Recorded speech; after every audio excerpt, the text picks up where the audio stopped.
ಹೇಳಿಕೊಡ್ಬೇಕು ಅಂದ್ರೆ ಸಾಧ್ಯವಿಲ್ಲ. ಆಯುರ್ವೇದ ದೊಡ್ಡ ಸಬ್ಜೆಕ್ಟ್, ಸಮುದ್ರ ಅದು.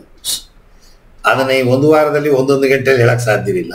ಅಸ್ಟ್ರಾಲಜಿ, ಆಯುರ್ವೇದದ ಅಪ್ಪ ಅಸ್ಟ್ರಾಲಜಿ, ಸಾಧ್ಯವೇ ಇಲ್ಲ.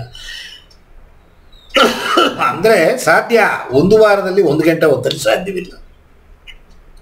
ರಾಜಯೋಗ ಅಭ್ಯಾಸ, ಇವುಗಳೆಲ್ಲ ಕಾಂಬಿನೇಷನ್, ಹಠಯೋಗ, ಕುಂಡಲಿನಿ ಕ್ರಿಯಾಯೋಗ, ಇವುಗಳ ಐಕ್ಯವೇ ಸ್ವರಯೋಗ.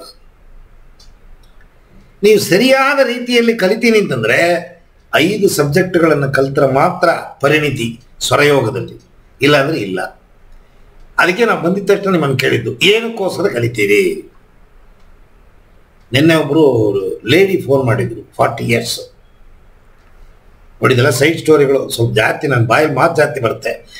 ಸಬ್ಜೆಕ್ಟ್ ಮಾತಾಡಿ ಅಂದರೆ ಕತೆ ಪುರಾಣ ಮಾತಾಡ್ತೀಯಲ್ಲ, ಬಟ್ ಕತೆ ಪುರಾಣದಲ್ಲೇ ಎಲ್ಲ ಇರೋದು, ಈ ಸಬ್ಜೆಕ್ಟಲ್ಲಿ ಏನೂ ಇಲ್ಲ. ಆ ಹೆಂಗಸು ಹೇಳಿದ್ರು, ಗುರುಗಳೇ ನನ್ನ ಬೆನ್ನಲ್ಲಿ ಏನೋ ಓಡುತ್ತೆ.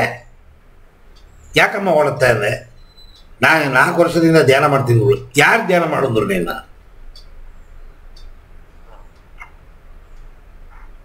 ಯಾರೋ ನಮ್ಮ ತಲೆಕೆಟ್ಟೋದವ್ರು ಯಾವನೋ ಒಬ್ಬ ದೀಕ್ಷೆ ಕೊಡ್ಬಿಟ್ಟ, ಈ ಕಣ್ಣು ಮುಚ್ಕೊಂಡು ಕೂತ್ಕೊಂಡು ಈ ಮಂತ್ರ ಹೇಳು ಅಂದ. ಈಗ ಅವಳಿಗೂ ತಲೆಕೆಟ್ಟೋಗಿದೆ, ಅವಳ ಮಂತ್ರ ಹೇಳಕ್ಕೆ ಸ್ಟಾರ್ಟ್ ಮಾಡ್ಬಿಟ್ಲು. ಈ ತಲೆಕೆಟ್ಟೋದನ್ನು ಏನು ಸಿಕ್ತೋ ಸಿಕ್ಲಿಲ್ವೋ ಅವಳಿಗೆ ಸಿಕ್ಬಿಡ್ತು.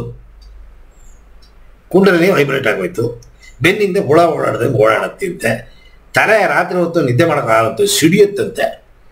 ಈ ರಷ್ಯಾದವನು ಉಕ್ರೇನಿಗೆ ಬಾಂಬ್ ಹಾಕ್ತಾನೆ ನೋಡಿ, ಆ ಥರ ಬಾಂಬ್ ಹಾಕ್ತಂಗೆ ಸಿಡಿತಾ ಇರ್ತದೆ ತಲೆ. ನೆಮ್ಮದಿ ಹೊಟ್ಟೋಯ್ತು. ಗುರುಗಳೇ ನಾನೇನು ಮಾಡಲಿ, ಹೆಂಗಾಗ ನನ್ನ ಸರಿ ಮಾಡಿ. ಅಲ್ಲಮ್ಮ, ಫುಲ್ ರಿಪೇರಿ ಮಾಡ್ಕೊಂಡು ಬಂದ್ಬಿಟ್ಟು ನನ್ನ ಸರಿ ಮಾಡು ಅಂದರೆ, ನೀ ಸರಿ ನಿಂಗೆ ಯಾರು ಹೇಳಿಕೊಟ್ರು ಅವ್ರ ಹತ್ರ ಹೋಗೋದ್ಬಿಟ್ಟು ನನ್ನ ಹತ್ರ ಯಾಕೆ ಬಂದು? ಅಯ್ಯೋ ಗುರುಗಳೇ, ಅವ್ರು ಇಲ್ಲ ಗುರುಗಳೇ, ಹೇಳಿಕೊಟ್ಟೆ 2 ವರ್ಷಕ್ಕೆ ಸತ್ತೋಗ್ಬಿಟ್ರು. ನಾನು ಯಾರೂ ಇಲ್ಲ, ನೀವೇ. ನಿಮ್ಮ ವಿಡಿಯೋ ನೋಡಿದೆ, ನೀವು ಸರಳವಾಗಿ ಮಾತಾಡ್ತೀನಿ, ನಿಮ್ಮ ಹತ್ರ ಬಂದಿದ್ದೀನಿ. ಮದುವೆ ಆಗಿ ಗಂಡನ ಜೊತೆಗೆ ಇದೆಯಾ ಅಮ್ಮ ಅಂದೆ, ಇದ್ದೀನಿ ಅಂದ್ಲು. ದೇಹ ಸಂಪರ್ಕ ಗಂಡನ ಜೊತೆಗೆ ಇದೆಯಾ ಅಂತ ಕೇಳಿದೆ, ಇದೆ ಅಂದ್ಲು. 8 ಮಕ್ಕಳು ಅಂದೆ, ಚಿಕ್ಕ ಚಿಕ್ಕ ಮಕ್ಕಳು ಪಾಪ, ಇನ್ನೂ ಏನು ಮದುವೆಗಿದುವೆ ಮಾಡಿಲ್ಲ. ಅಲ್ಲಮ್ಮ ನೀನು ಏನಕ್ಕೆ ಮದುವೆ ಮಾಡ್ಕೊಂಡು ಏನು ಕೇಳಿದೆ? ಏನು ಹಿಂಗೆ ಕೇಳ್ತೀರಲ್ಲ ಗುರುಗಳೇ ನೀವು, ಮದುವೆ ಏನಕ್ಕೆ ಮಾಡ್ಕೋತೀವಿ? ವಯಸ್ಸು ಬಂತು, ಮದುವೆ ಮಾಡ್ತಾರೆ ಮನೆಯಲ್ಲಿ, ಮಾಡ್ಕೊಂಡ್ವಿ. ಮದುವೆ ಮಾಡ್ಕೊಂಡೆ ಮಕ್ಕಳು ಹುಟ್ಟುಬಿಡ್ತು, ಮಕ್ಕಳು ಹುಟ್ಟ ಮೇಲೆ ಸಾಕಬೇಕು. ಅಮ್ಮ ಎಲ್ಲ ಕೆಲಸ ನೀನೇ ಹೇಳ್ಬಿಟ್ಟಿಲ್ಲ, ನೀವು ಹುಟ್ಟಿದ ಕೆಲಸ, ನಿಂಗೆ ಭಗವಂತ ಕೊಟ್ಟಿದ್ದ ಕೆಲಸ ಮಾಡೋದು ಬಿಟ್ಬಿಟ್ಟು ನೀನು ಯಾತಕ್ಕೆ ಇದೆಲ್ಲ ಮಾಡಕ್ಕೆ ಹೋದಿ ಹಿಂದೆ? ಅಯ್ಯೋ ನೆಮ್ಮದಿ ಇಲ್ಲ ಗುರುಗಳೇ, ನಮ್ಮ ಯಜಮಾನರು ಎಣ್ಣೆ ಹೊಡಿತಾರೆ, ಸಿಕ್ಕಾಮಟ ಹೊಡಿತಾರೆ, ನನ್ನ ನೆಮ್ಮದಿನೇ ಇಲ್ಲ. ಅಲ್ಲಿ ಯಾರೋ ಗುರುಗಳು ಹೇಳಿದ್ರು, ನೀ ಯೋಗಾಭ್ಯಾಸ ಮಾಡಮ್ಮ ನಿಂಗೆ ನೆಮ್ಮದಿ ಸಿಗತ್ತೆ ಅಂದರು. ನಾನು ನೆಮ್ಮದಿಗೆ ಹೋಗಕ್ಕೆ ಹೋದ್ರೆ ನೆಮ್ಮದಿ ಹೊಟ್ಟೋಯ್ತು ಗುರುಗಳೇ ನನಗೆ ಅಂದು. ಅವಳು ನೋಡಿ, ಅವಳಿಗೆ ದೇವರು ಬೇಡ, ಏನು ಬೇಡ, ನೆಮ್ಮದಿ ಬೇಕು. ಸೈಡು ಪ್ರಾಡಕ್ಟ್ಗಳು ಜಾಸ್ತಿ ಸಿಕ್ಬಿಡ್ತು, ತಡ್ಕೊಳಕ್ಕಾಗ್ತಾ ಇಲ್ಲ. ದುಡ್ಡು ಲಿಮಿಟ್ ಆಗಿ ಬಂದರೆ ಬೀರೋಲ್ ಇಡ್ಬೋದು, ಬೀರೋಲ್ ಇಡೋಕ್ಕಾಗಲ್ಲ, ಅಷ್ಟೊಂದು ದುಡ್ಡು ಬಂದ್ಬಿಡ್ತಲ್ಲ, ಎಲ್ಲಿರ್ತೀರ ನೀವು? ಆ ಥರ ಆಗೋಯ್ತು ಅವಳ ಕತೆ. ಅದು ಏನು ಮಾಡಬೇಕು ಅಂತಲೇ ಗೊತ್ತಾಗಲ್ಲ. ಏನೋ ಮಾಡಕ್ಕೆ ಹೋಗಿ ಬಾವಿಯ ಹೈಗ್ಯಾಕೆ ಹೋಗಿ ಭೂತ ಬಂತು ಅಂತಾರೆ ನೋಡಿ, ಆ ಕತೆ ಆಗೋಗುತ್ತೆ ಈ ಆಧ್ಯಾತ್ಮ. ಆಧ್ಯಾತ್ಮ ಒಳ್ಳೇದೇ, ಆದರೆ ಒಬ್ಬ ಗುರು ಬೇಕು ಗೈಡ್ ಮಾಡೋಕ್ಕೆ, ಸರಿ ತಪ್ಪನ್ನು ತೋರಿಸ್ಕೊಳ್ಳೋಕ್ಕೆ ಒಬ್ಬ ಗುರು ಬೇಕು. ಆ ಗುರು ಇಲ್ಲದೆ ಹೋದರೆ ಆಧ್ಯಾತ್ಮದ ಅನಾಹುತಗಳು ಜಾಸ್ತಿ ಆಗುತ್ತೆ ಹೊರತು ನಿಮಗೆ ಒಳ್ಳೆಯದು ಸಿಗಲ್ಲ.